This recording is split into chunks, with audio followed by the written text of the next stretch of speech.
ibas caminando por la acera y te caíste. ¿Quién responde por ese daño? ¿Cuánto tiempo tienes para presentar tu demanda? Compraste un carro, salió defectuoso y te causó un daño. ¿Podrías presentar tu reclamación, tu demanda en el Tribunal Federal? ¿Hay algún requisito para ello? Y si el que sufre el daño es un menor, ¿cuánto tiempo tiene para presentar su reclamación?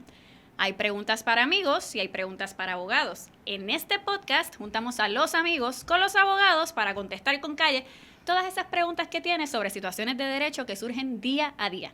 Yo soy la licenciada Vivian Santiago Trinidad y esto es Abogados con Calle. Bienvenidos y bienvenidas a Abogados con Calle, gracias por acompañarme. Hoy vamos a estar hablando de las reclamaciones, de las demandas por daños y perjuicios. Y algo que tenemos que tener bien claro desde el principio es que usted puede demandar o reclamar si sufre un daño. Si usted no sufre un daño, no puede reclamar porque en Puerto Rico no existen los daños punitivos. Es decir, que no se penaliza a una persona por una acción negligente, si es que no causó ningún daño. Para hablar sobre este tema nos acompaña hoy la licenciada Michelle Annette Ramos. Bienvenida, licenciada. Muchas gracias. En términos generales, licenciada, cuando hablamos de daños y perjuicios, se hace referencia al artículo 1802 del Código Civil. Esto es un asunto técnico, pero es bueno que lo sepan. Ciertamente hay otras disposiciones de ley que uno tiene que responder por daños, etcétera, pero por lo general escuchamos mucho el artículo 1802. Y es interesante porque este artículo te dice que tú respondes por los daños negligentes que tú causas por acción o por omisión. O sea que cuando tú no haces lo que debiste hacer, igualmente responde. Eso es correcto. También ese artículo te dice que aunque la otra persona que sufrió el daño haya sido negligente, no significa que no tenga causa de acción. Así que vamos a abundar un poquito más brevemente sobre el artículo 1802. Bueno, en términos generales, este artículo, que es el artículo 1802 del Código Civil, lo que dice es que toda aquella persona que te ocasione un daño mediando una culpa, una negligencia, está obligado a reparar ese daño. ¿Qué ocurre? El ejemplo clásico de lo que me mencionaste anteriormente, una omisión.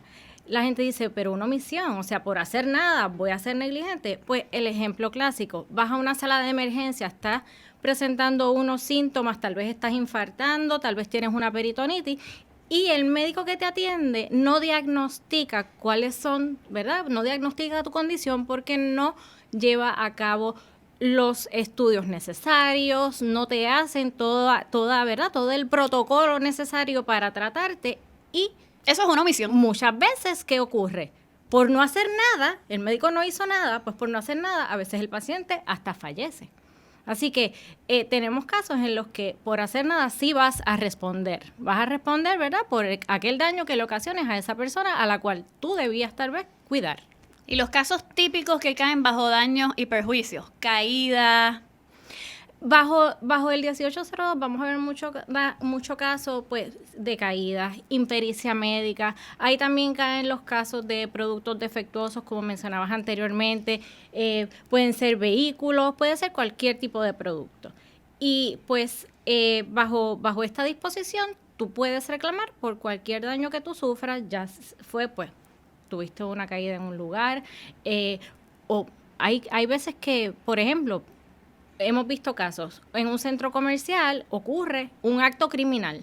Por ejemplo, va una señora a buscar un bizcocho para su esposo y durante el transcurso que va del supermercado o el lugar hacia el vehículo de motor, es interceptada y sufre unos daños, a veces hasta han ocurrido muertes en situaciones como esta. ¿Quién responde? Pues muchas veces responde el centro comercial. ¿Por qué? Porque no le brindó la seguridad adecuada ¿verdad? A sus invitados, porque son todo personas lo que invitadas. Es previsible, o sea.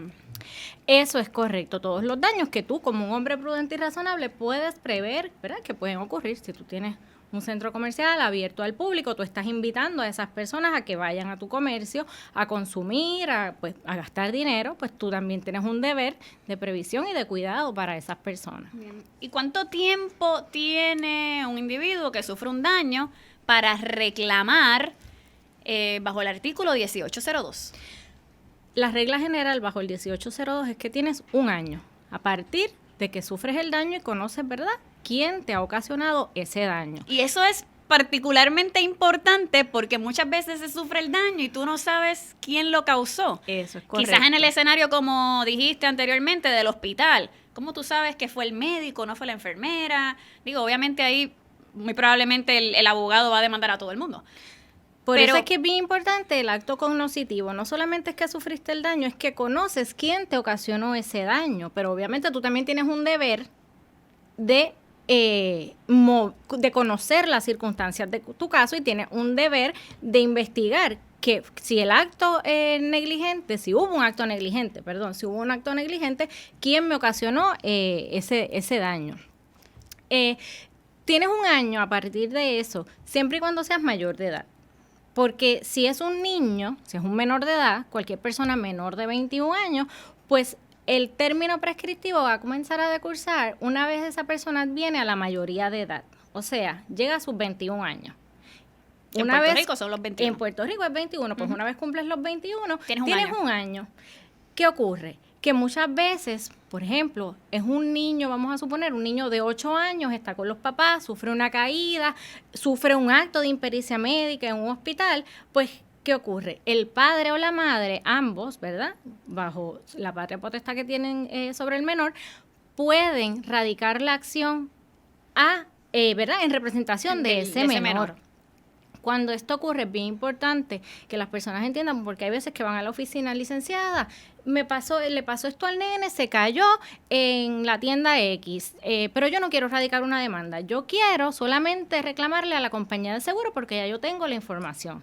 Eso está perfecto, se puede hacer la reclamación a la compañía de seguro, no obstante, siempre vas a tener que acudir al tribunal para solicitar una autorización judicial. Porque ya que el niño es un menor de edad, o sea, ya que la persona es un menor de edad, el tribunal tiene que autorizar esa transacción. Ya que una vez esa transacción es final y firme y autorizada por el tribunal, ya ese menor de edad no puede reclamar así venga la mayoría de edad. Ya esa causa de acción está finiquitada para todos los efectos. Y también está el escenario en el que en ese momento no se reclama y los daños se vienen a ver posteriormente, y luego que tienes conocimiento que fue a base de ese accidente, pues entonces ese menor ya tiene 21 años, pues tiene un año para reclamar. Eso es correcto. ¿Y cuándo uno puede reclamar, como el escenario que hablamos en la introducción, en el Tribunal Federal? Porque escuchamos de personas que presentan, ¿verdad?, su reclamación al Tribunal Federal. Y eso es una pregunta bien común. Vienen personas a la oficina y dicen, yo quiero reclamar en el Tribunal Federal porque yo quiero un juicio por jurado. Pues mire, no todos los casos pueden llegar al Tribunal Federal. ¿Por qué? Porque es un tribunal de jurisdicción limitada, o sea, solo puede haber cierto tipo de casos. Por ejemplo, el 1802, para ver un caso por daños y perjuicios en el Tribunal Federal por una causa, ¿verdad?, por un acto negligente que ocurre aquí en Puerto Rico. Tú puedes demandar en el Tribunal Federal por diversidad de ciudadanía. ¿Qué quiere decir esto? Te ocurre un acto negligente aquí en Puerto Rico, porque tiene que ocurrir aquí. El ejemplo que estábamos hablando de la impericia médica. Pues estás en Puerto Rico, sufres unos daños en Hospital X. Tú no resides en Puerto Rico o decides mudarte de la isla. Si la persona que va a demandar vive en los Estados Unidos, puede radicar su causa de acción en el Tribunal Federal de Puerto Rico si todos los demandados van a ser de Puerto Rico. O sea, tiene que haber una diversidad completa. Tienen que ser de diferentes estados. Demandantes en Estados Unidos, en cualquiera de los estados, ¿verdad?, en cualquier jurisdicción, y el demandado en Puerto Rico. Así es como funciona. En adición a eso, hay unas disposiciones que el 1802 pareciera tomar vigencia, pero es bajo el Federal Tort Claims Act. El Federal Tort Claims Act es una disposición, es una ley federal que permite radicar acciones por negligencia, por actos negligentes en el Tribunal Federal cuando se demanda al gobierno de los Estados Unidos, ¿ok? Si, por ejemplo, eso se ve mucho en casos contra el Hospital de Veteranos. Si usted tiene un caso en contra del Hospital de Veteranos, ya sea por impericia médica, porque sufrió allí mismo una caída, por cualquier reclamación que usted quiera hacer contra el Hospital de Veteranos, pues usted tiene su causa de acción, la puede presentar en el federal. Y las demandas... continúa. Para poder presentar esas demandas bajo esa disposición del Federal Tort Claims Act, usted tiene que cumplir con un procedimiento administrativo primero. Tiene que llenar un formulario, que ese formulario recomendamos encarecidamente que por favor lo consulten con un abogado, porque las cuantías que se ponen en ese formulario, una vez las pones, no las puedes cambiar cuando radicas tu demanda. O sea, tiene unos tecnicismos que es bien importante que un abogado sea el que te ayude a llenar este formulario, porque una vez tú llenas ese formulario, comienza tu proceso. El procedimiento administrativo concluye, recibes una carta de la agencia federal que sea indicándote si el caso ellos lo van a atender o si simple y sencillamente dicen, mira, no, entendemos que no tenemos culpa, que no tenemos negligencia. Tienes 6 meses para radicar tu demanda en el Tribunal Federal. Una vez recibes esa notificación, 6 meses no se pueden prorrogar, no puedes esperar un día más, o sea, es 6 meses. Si no se interrumpe. No se interrumpe, si no, lo pierdes. Y en el caso de demandas al Estado, al gobierno de Puerto Rico. Bueno, yo les recomiendo a la gente... que está en quiebra, así que en realidad exacto. Yo no sé si deben evitar las demandas. Miren, vayan con mucho cuidado por las carreteras. Exacto. En manera de chiste, pero es la realidad. O sea, ahora mismo, pues sí puedes demandar al Estado, lo puedes demandar, pero el gobierno está en quiebra. Hay ciertas disposiciones que aplican de promesa. Hay muchos casos que están paralizados porque son anteriores a la quiebra y pues fueron paralizados. Y pues al presente sí se están presentando casos, pero... para cobrar es bien difícil. Sí. Es bien difícil. Muchas veces usted tiene la sentencia, la puede marcar en su casa porque nunca la va a cobrar. Eso es así. Otra cosa bien importante es que cuando tú vas a reclamarle al Estado por daños y perjuicios, tú tienes un año para radicar tu demanda, pero tú tienes que cumplir con el requisito de notificación a la agencia de gobierno que sea, o sea, no a la agencia, sino al gobierno o al municipio, si es un municipio. Usted tiene 90 días. A partir de que sufre el daño para notificar. Esto es otra cosa que yo le digo a los clientes. Ustedes tienen que, una vez sufren un daño y ustedes entienden que puede estar involucrado el municipio, el gobierno de Puerto Rico, vayan a un abogado, porque esa notificación también es bien específica. Las notificaciones al Estado de intención de demandar tienen unos requisitos que si no los cumple, pues... puedes tener un problema en el momento de presentar tu reclamación. No es como demandar a Juan del Pueblo, te van a poner la cosa un poco complicada a ver por dónde se puede caer el caso. Y los tribunales, cuando hay falta de notificación, muchísimas veces están desestimando los casos. Y en cuanto a las cuantías, porque la gente dice, no, pues yo me caí, imagínate, lo único que tiene es un moretoncito y quieren demandar por $10,000. ¿Qué hacemos con las cuantías? No, o hay veces que dicen, bueno, es que yo quiero demandar por $5 millones. Bueno, vamos a empezar por ¿cuáles son tus daños? Eso hay que cuantificarlo. El Tribunal Supremo ha puesto ahora mismo una carga bien grande sobre los jueces, y es que ahora los jueces de primera instancia que ven estos casos de daños tienen que cuantificar estos daños en base a casos anteriores. Y esos casos anteriores hay que traerlos al valor presente y de ahí entonces surge la cantidad de dinero que tú vas a recibir. Eso es casi como las tasaciones de las propiedades, sí, y las comparables. Tú ves casos que, ¿verdad? Pues hay casos que tienen unos daños bien grandes, tanto emocionales como físicos. Hay daños que, pues, tú puedes reclamar todo tipo de daño físico que tú sufras. Puedes reclamar daños emocionales, que eso es, pues, el sufrimiento que tú tuviste debido al acto negligente. Tú puedes reclamar pérdidas económicas, puedes reclamar pérdidas de negocio.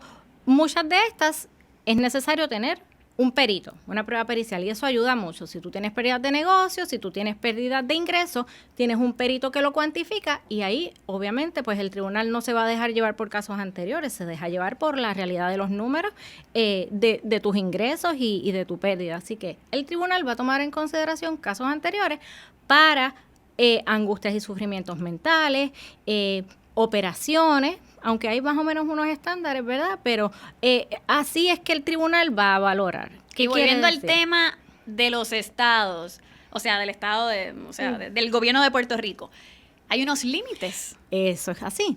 El gobierno de Puerto Rico usted lo puede demandar y usted puede tener casos de $2 millones en daños. La persona tuvo un accidente, quedó inválida, la persona está postrada en una cama, no puede trabajar nunca más y tiene 40 años de edad. Pues lamentablemente el gobierno tiene unos topes.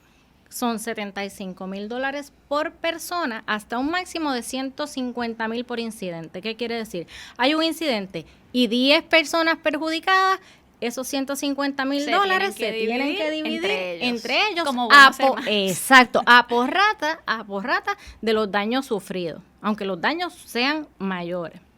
Y cuando uno va a determinar daños, uno necesita, ¿verdad?, presentar las cantidades a base, ¿verdad?, de una determinación de un perito, de un especialista. ¿Cómo funciona esto? Bueno, los daños, básicamente cuando son daños físicos, pues hay casos anteriores que pueden basarse los jueces para cuantificar el daño en un caso en particular. Muchas veces tenemos casos que la persona sufre un impedimento que no es lo mismo que incapacidad.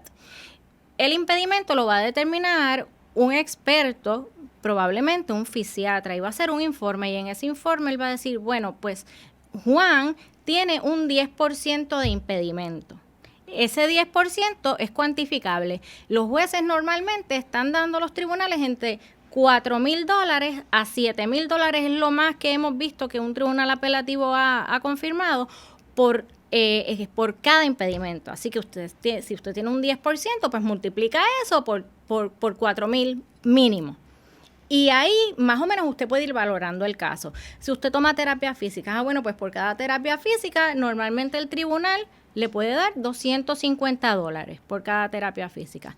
Angustias y sufrimientos mentales, eso es de acuerdo a lo que el tribunal escuche allí. Totalmente. Si lo que cree que usted ha sufrido, y muchas veces se lleva prueba pericial también para eso, se lleva un psiquiatra o se lleva un psicólogo que pueda decir qué condiciones usted desarrolló debido a ese acto negligente, o verdad, si usted al día de hoy padece alguna condición a consecuencia de eso, o una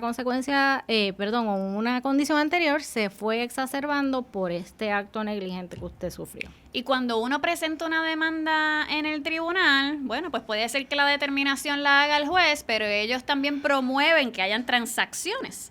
Y cuando hay transacciones, las personas deben saber que de ahí sí acabó la cosa. Eso es correcto.